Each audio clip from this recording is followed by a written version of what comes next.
What do I look for in a woman? Part 2. What I look for in a woman is conscious awareness of self. Not surface level confidence, not beauty, not status, not performance. I mean, a woman who understands her inner world. A woman who knows when she's regulated, when she's dysregulated, when she needs space. A woman who knows when she needs repair.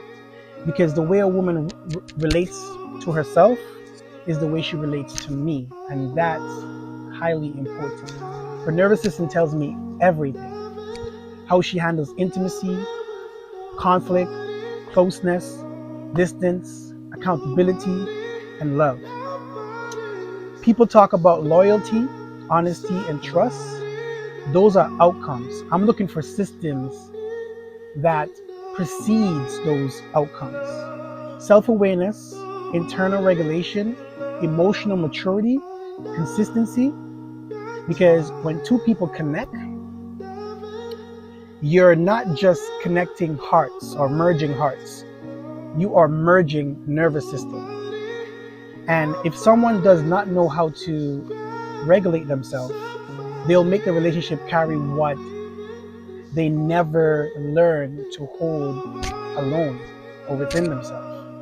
And that's when love turns into confusion, chemistry turns into anxiety, attraction turns into instability. So no, what I look for isn't just beauty or personality. I look for presence.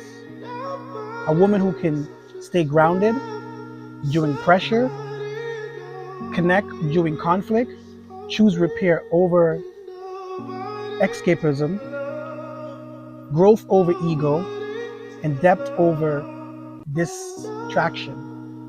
Yeah, distraction is a move. Because love by itself isn't enough. And that container is awareness, regulation, structure. Without that, where the love gonna live? Attraction unlocks integration.